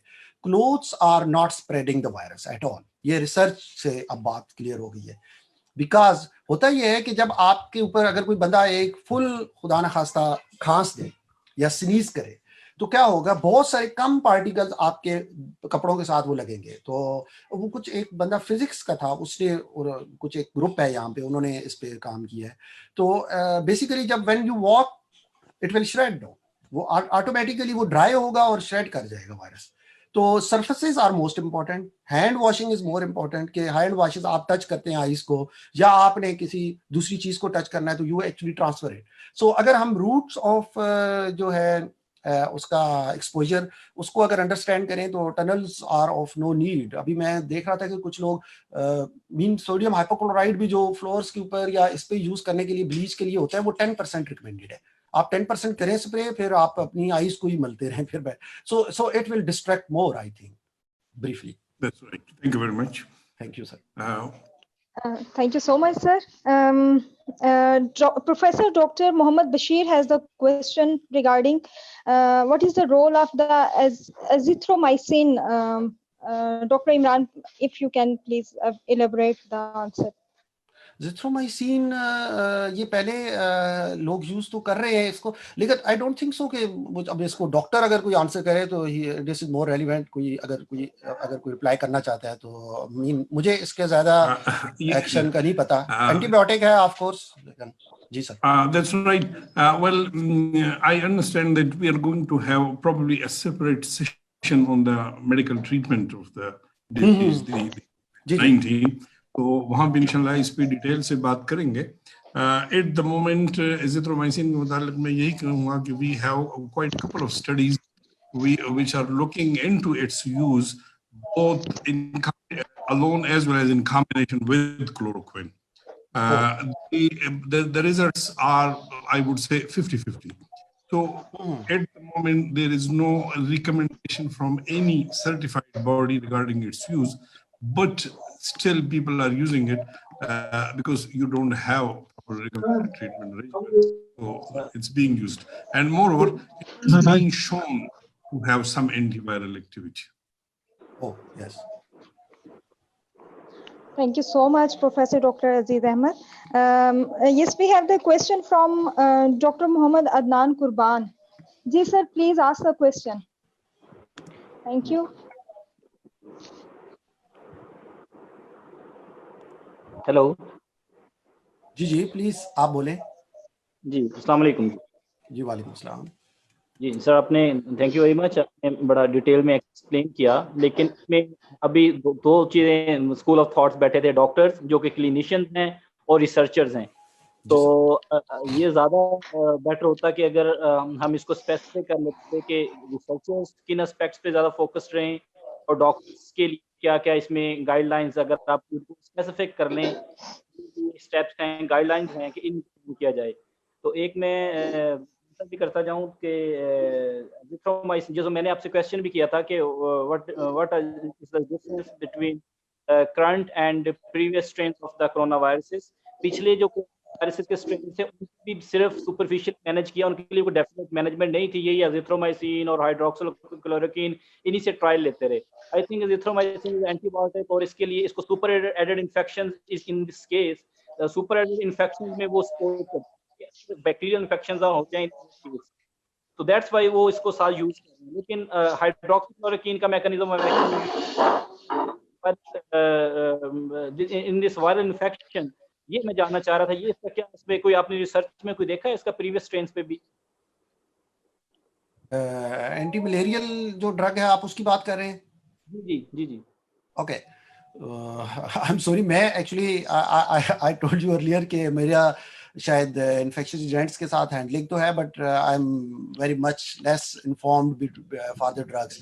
अब इसके हवाले से, क्योंकि एक एंटी पैरासाइटिक ड्रग है, तो अब इसके हवाले से जब भी आप प्रिस्क्राइब करें, क्योंकि पाकिस्तान से बहुत ज़्यादा न्यूज़ ये भी आ रही थी प्रोफाइलैक्टिक है, नो इट इज़ नॉट, क्योंकि इधर एरिज़ोना में या बहुत सारी और जगह पे बहुत सारी डेथ्स इसकी वजह से हुई है, टॉक्सिसिटी की वजह से।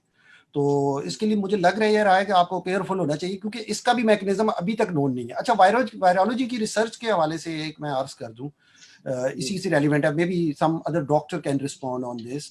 तो वायरोलॉजी में ये होता है कि you need lot of time to establish the efficacy of some drug. एक तो ये है कि आपको क्लिनिकल ट्रायल से पता चल रहा है, एक ये है कि अगर आप रिसर्च के हवाले से, जैसे अभी इसके जीनोम जो है, it is may be 300 genomes are in the market. आपको ऑनलाइन जाएं तो आपको 300 जीनोम मिल जाएंगे, लेकिन क्या उनका कंपैरिजन, एनोटेशन और उस पे जो काम हो रहा है वो it is taking lot of time. So I don't know कि इसके हवाले से बहुत सारी बातें पहले चाइना से भी आ रही थी, लेकिन फ्रांस में ये बहुत ज्यादा यूज हुआ, और लेकिन बाद में उन्होंने भी अब रोक दिया है। आई डोंट नो, ये आई मीन पेंडेमिक है, अब इसमें तो आपको डूबते को तिनके का सहारा, मीन वो वाला टर्मिनोलॉजी यूज हो रही है। मैंने जो आपसे बात की है ना, ये मैंने बुक से की है। व्हेन मतलब मैंने एमबीबीएस किया था, जब हम अंडर ग्रेजुएट स्टूडेंट थे, तब हमने जब कोरोना वायरस का एस्पेक्ट कवर किया, उसमें कोई बहुत मतलब इसको उन्होंने वहां पे अब तो ये पूरी दुनिया इसके बारे में वाकिफ हो गई है, इम्पोर्टेंस नहीं दी, लेकिन उस वक्त इसके ऊपर लिखा था कि ये प्रोफाइलैक्टिक मैनेजमेंट में ये साथ हाइड्रोक्सीक्लोरोक्विन, लेकिन उसका मैकेनिज्म एक्शन नहीं लिखा हुआ था, लेकिन ये लिखा हुआ इनकी अपनी ओल्ड रिसर्च में लिखा हुआ था। लेकिन सर यहाँ पे प्रॉब्लम ये हुआ है कि दिस वायरस इज म्यूटेटेड। इसमें एसी जो रिसेप्टर है वो पहले इसका नहीं था, mean it is actually it's gain it from by the mutation. तो अब इसकी बाइंडिंग जरा ज्यादा है, तो आई डोंट नो कि ये प्रोफाइलैक्टिक यूज होता है या नहीं, लेकिन लोग यूज तो कर रहे हैं। ये बड़ा कंट्रोवर्शियल है, ये इस पे तो कोई कंक्रीट आप कुछ भी नहीं कह सकते। जी डेफिनेटली, लेकिन जी प्लीज। जैसे मैंने कहा इसके ऊपर हम डिफरेंट सेशन रख रहे हैं, देयर आर कन्फ्लिक्टिंग स्टडीज, लेकिन प्रोफाइलैक्टिक रोल किसी ने भी it's just anecdotal and nobody is prone, and as a scientific people we will be looking only into those trial which are double blind, जहाँ पे ठीक ठाक आपने 2 ग्रुप्स पे दिया हुआ हो और उसके रिस्पांस, तो अभी तक कोई ऐसी स्टडी सामने नहीं आई regarding it's use.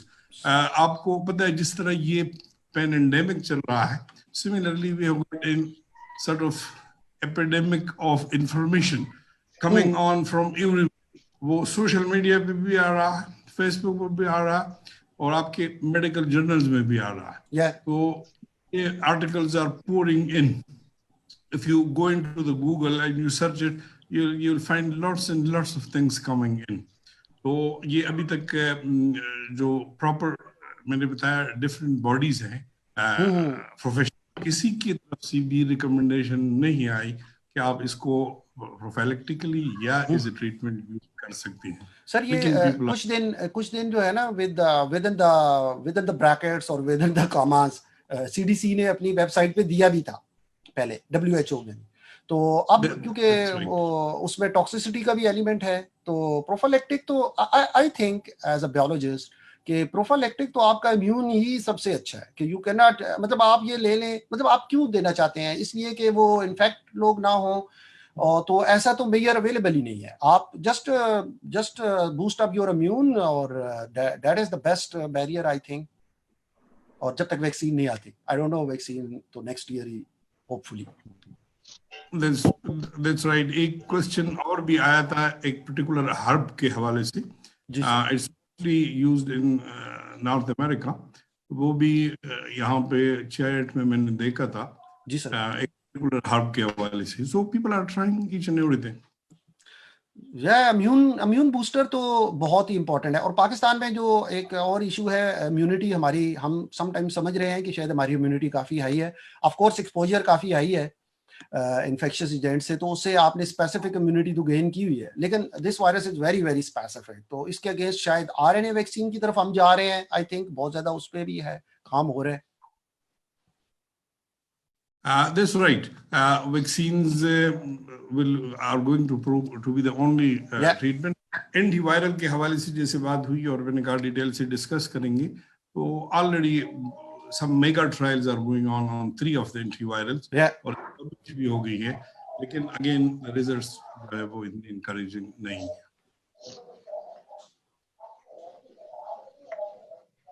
Doctor Rashida, अगर थैंक यू सो मच।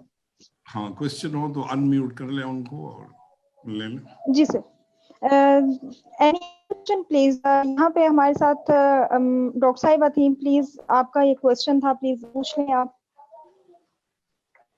जी अस्सलाम वालेकुम। जी वालेकुम सलाम। जी वालेकुम अस्सलाम। डॉक्टर मैं नजवा मेमन मेमन बात कर रही। जी मैं बेसिकली केमिस्ट हूँ, और अभी जो डॉक्टर इमरान बातें कर रहे थे वो बहुत यूजफुल थी, वो यकीनन बहुत इंफॉर्मेटिव थी। मेरा ये सवाल था, जो उन्होंने कपड़े पे इसका वायरस का रेजिडेंट के हवाले से बात की, तो कहीं तो ये स्टडीज हैं कि ये फैब्रिक पे वायरस रहता है और उसकी काफी इन्फेक्टिविटी रहती है काफी टाइम तक, लेकिन अभी जो आप कह रहे हैं कि स्टडी आई है कि वो फैब्रिक पे नहीं रहता, इट शेड्स ऑफ। तो अगर ये भी मान लिया जाए कि अगर वो जिस तरह कुछ ऐसी वेदर कंडीशन है जो ड्राई वेदर कहलाती है, तो उसमें शायद वो कुछ टाइम के बाद शेड ऑफ हो जाता हो, लेकिन यहाँ पे अगर हम पाकिस्तान के हवाले से सोचें तो अभी हमारे यहाँ तो काफी एरियाज में जो समर शुरू हो गया है, और हमारे जिस तरह की आबादी है और जिस तरह हम चलते हैं तो वो पसीना और सारा कुछ बहुत वो ह्यूमिड सा सारी चीजें चल रही होती हैं। तो how would you comment on that? Okay, एक तो जो शायद मैंने कहने में ज़रा जल्दी की, वो ये था कि ऐसा नहीं है कि कपड़े आपके इन्फेक्ट होते नहीं है, because when you go out, और लेकिन वो एक आपने जब भी अभी मैंने एक बात की थी, risk scenario measurement, risk scenario assessment, कि आप किस सिनेरियो में रिस्क की बात कर रहे हैं। अगर आप पब्लिक में गए और किसी बंदे ने आपके किसी पेशेंट के साथ एक्सपोजर हो गया, तो वहां पे आप of course you will be getting some infectious agents on your clothes. तो अब आपके उसमें मेजरमेंट ये है, क्योंकि क्लोज डाउन है, आप घर में आए, आप अपने कपड़े चेंज करें और कोशिश ये भी करें। अच्छा, अब सम टाइम उसके अंदर मैं आपसे आर्टिकल अभी शेयर भी कर देता हूँ, उसमें बड़ा डिटेल में उन्होंने एरोनॉटिक्स और उसके हवाले से डिस्कशन की हुई है कि फॉर एग्जांपल आपके एक बंदा जब खांसता है तो कितने हजार पार्टिकल्स वो जनरेट करता है। So this information is also available. तो अब अगर आपके कपड़ों पे वो गिर जाती है तो विद द एयर करंट, अच्छा जब आप गाड़ी में जा रहे हैं, अच्छा एक और भी इसमें है कि एक बंदा खांसा, आप गाड़ी में से पास से स्पीड से गुजरे, no you are safe, because virus के स्प्रेड होने तक तो यू आर पास्ट। अगर आप अच्छा, अब इस पे क्वेश्चन ये भी आ रहा था कि फॉर एग्जांपल आप ट्रैक पे रनिंग कर रहे हैं और समबडी स्नीज्ड ऑलरेडी और आप उसमें लेट पहुंचे हैं, तो of course you will be exposed to it. तो ज्यादा वायरस का चांस मेरे ख्याल में कपड़े नहीं है मसला, ज्यादा प्रॉब्लम उसका आपका डिस्टेंस है। तो दैट्स व्हाई इन द यहाँ पे तो खैर बहुत ज्यादा उसकी मेजरमेंट है कि आपको इवन ग्रोसरी स्टोर्स के अंदर वन वे उन्होंने कर दिया है कि आप सिर्फ एक तरफ से जाएंगे, दूसरी तरफ से आ रहे हैं, ताकि फ्रंट टू मतलब फ्रंट उसका एक्सपोजर ना हो किसी के साथ। तो खैर एनीवे ये बातें ज्यादा हर्ट तब करेंगी जब आपका कम्युनिटी स्प्रेड हो। तो मैं वैसे मेरा जाती ये ख्याल है कि कम्युनिटी स्प्रेड पाकिस्तान में नहीं है, मतलब डॉक्टर्स बैठे हुए हैं ज्यादा कि कितने 100 पेशेंट रोज आ रहे हैं। यहाँ पे मैसाचुसेट्स के अंदर बोस्टन में ये हाल है कि पिछले दिनों में 200 प्लस डेथ्स थी पर डे 200 प्लस डेथ्स, और अब जाके वो कोई 150 पे आई हैं। Curve is flattening. लेकिन यहाँ पे भी वो उस तरह की रिस्ट्रिक्शन नहीं है कि एक बंदा बाहर निकला है या गाड़ी में 2 से ज्यादा बैठ गया। अच्छा, अब देखिए कुछ इलॉजिकल चीजें भी चल जाती हैं जहाँ पे रिसर्च नहीं होती, जहाँ पे मेरा में एकेडमिक लोग या जो रिसर्चर्स हैं या डॉक्टर्स हैं उनकी बातें तो बहुत कम सुनी जाती हैं। NIH के जो हेड है उनसे मेरी बात हो रही थी, तो ही सेड के माइंड सेट का ज्यादा हमें मसला है, वायरस का कम मसला है। तो इशू ये भी है थोड़ा सा कि आप रिसर्चर से बात तो करेंगे, वो मतलब डोज ऑफ इन्फेक्शन है, फिर वो कपड़ों के साथ जितना रहेगा क्या वो इतना डोज ऑफ इन्फेक्शन है, तो मतलब ये आपने वो सारी चीजें फिर देखनी है। दूसरा वो टनल के हवाले से तो हमारी बड़ी डिटेल में शायद दूसरे ग्रुप पे डिस्कशन भी हुई थी कि सम टाइम ये भी होता है कि वो जो पार्टिकल वायरस जो है वो है, आपका स्प्रे उतना इफेक्टिव नहीं हो सकता।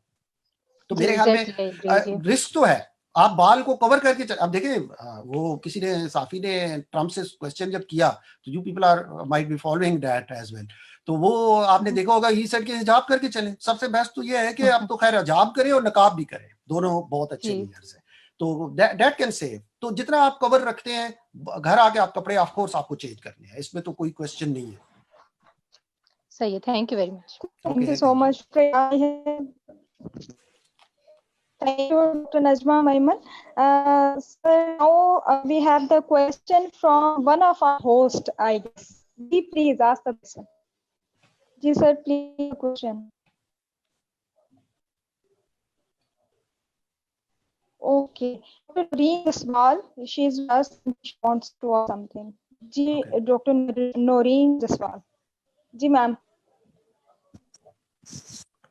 Assalamualaikum ji, my name is Noreen Fatma and I'm a maritime researcher from National Institute of Maritime Affairs. I just want to ask that what's the one most important preventive measure that we can take while combating this COVID-19 pandemic in case of Pakistan? There are many, but one particular specific we can take, as you have much research and you are sharing the facts with us, that I really want to ask from you. Thank you. एक चीज तो मेरे ख्याल में protect नहीं कर सकेगी, आपको काफी सारे मेजर्स करने पड़ेंगे। अच्छा, एक और मतलब पाकिस्तान में प्रॉब्लम ये है कि डस्टी बहुत है एयर, तो मेरे ख्याल में ये जो एयर डस्ट है उसकी वजह से भी बहुत प्रॉब्लम होगा इन कमिंग ईयर्स, अभी जो अपकमिंग मंथ्स के। अभी जब आपका ड्राई सीजन जो ही आता है तो आपने देखा होगा कि डस्ट ज्यादा होती है समर्स में एज कम्पेयर टू। तो एक मेजर तो ये है कि कवर द फेस, ये कम से कम अपने एयर नोज को इनको तो जरूर प्रोटेक्ट करें। अगर आंखों को भी कर सकते हैं तो वो ज्यादा अच्छा है, लेकिन एक अगर आपने पूछना है तो वो तो इम्यून है। अल्टीमेट आपको आपका इम्यून ही बचाएगा। तो जस्ट मेजर आप ये चेक करें कि पाकिस्तान में विटामिन डी की डेफिशिएंसी कितनी है। Almost 80% people are deficient in vitamin D. जी तो मीन इम्यूनो कंप्रोमाइज अगर लोग हैं तो they have to boost their immune. सबसे बेस्ट इम्यून बूस्टर्स जो हैं वो हमारे यहाँ तो खैर बहुत ज्यादा चीजें हैं। एक तो मेडिटेशन इज इम्पोर्टेंट।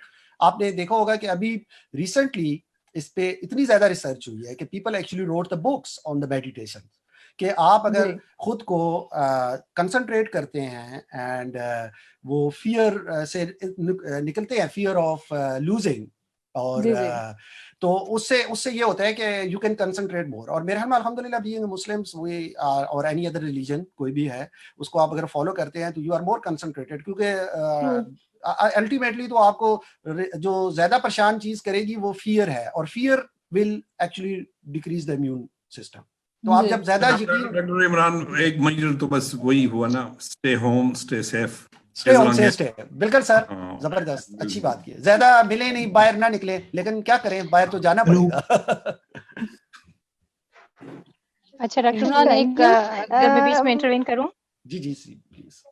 अच्छा, अभी आपने जो डस्ट की बात की तो मैंने एक स्टडी पढ़ी थी जिसमें ये था कि जो कि डस्ट पार्टिकल बहुत बड़े होते हैं और जो वायरस है वो जो 1 माइक्रोन से छोटे पार्टिकल्स होते हैं उनके साथ ज्यादा स्टे करता है और उनके थ्रू कैरी होता है।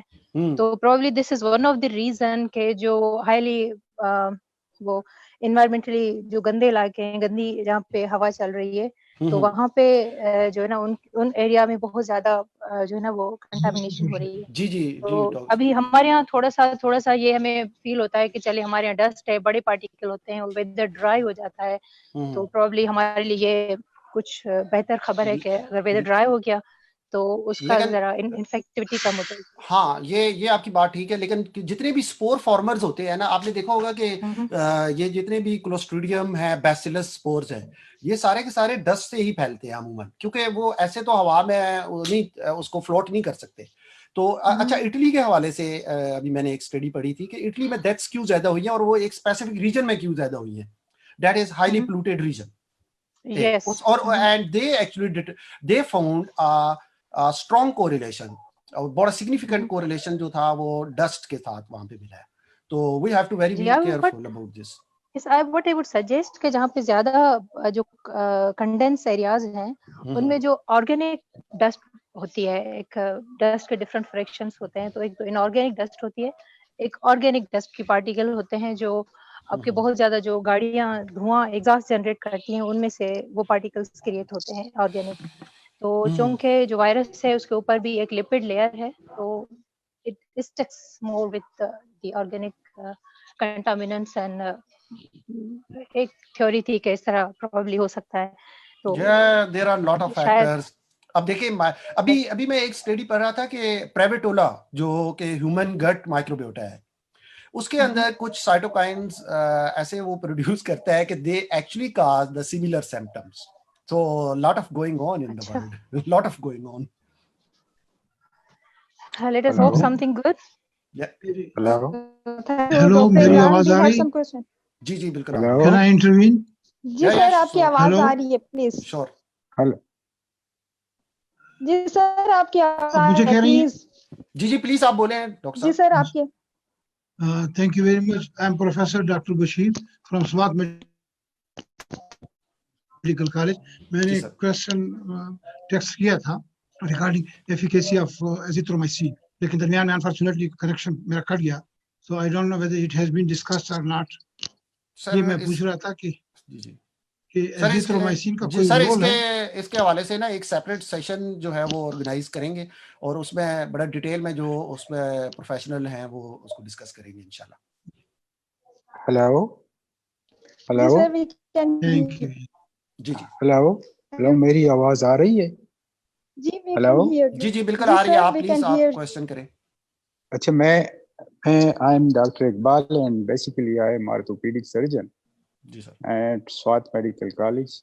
जी सर। तो हमारे यहाँ बहुत सारे केसेस जो हैं वो they are we deal with emergency cases, specially trauma cases and elective surgical cases in the operation theater. So how will we protect the surgeon, the anesthetist, and the other staff of the operation theater when we are performing the surgery? And when the theater becomes infected, so then what are the measures for which we take to disinfect the operation theater? So kindly. Sir एक तो ये है कि normally आप पहले भी measures तो करते होंगे। एक तो N95 की कोशिश करेंगे, if you have the N95 तो that is the best protection. तो बाकी तो वो नॉर्मल ही प्रोसीजर्स हैं कि आप हाथों को, ग्लव्स को और जितने भी contaminants. I was reading an article and they told that especially in orthopedic surgery the aerosols which are spread especially on the roof of the operation theater, so that's then very difficult to remove and it's very difficult to disinfect the theater in such cases. वैसे तो bleach is okay, अगर आप corona जी bleach is okay, और formalin fumigation आप कर सकते हैं, लेकिन उसके लिए प्रॉब्लम ये होगा कि आपको कुछ दिन के लिए उसको एक आध 24-48 आवर्स के लिए बंद रखना पड़ेगा। लेकिन वो अच्छा, एक और मैं आपको, अगर आप के पास मेरा नंबर अगर नहीं भी आ रहा, मैं आपको ना एक लोकल सप्लायर भी हैं कुछ, वो कुछ फ्यूमिगेंट्स को भी पाकिस्तान में अवेलेबल हैं, फ्यूमिगेंट्स वो वाले, और आप उनको यूज कर देंगे जहाँ पे 100% डिसइंफेक्शन है, even corona virus everything will gone. लेकिन उसके लिए आपको 48 आवर्स के लिए क्लोज रखना जो है फॉर्मलिन से हम रूटीन में फ्यूमिगेशंस करते हैं जी सर, लेकिन specially in this situation of कोविड-19 तो ऐसे केसेस में हम कैसे प्रोटेक्ट करेंगे अपने स्टाफ को? जिस तरह सेम प्रोसीजर राइट। कुछ हमने जो बातें डिस्कस की हैं Thank you बेसिक, वो very तो much. वही रहेंगी। हाँ हाँ, thank you. thank you very much for your comments.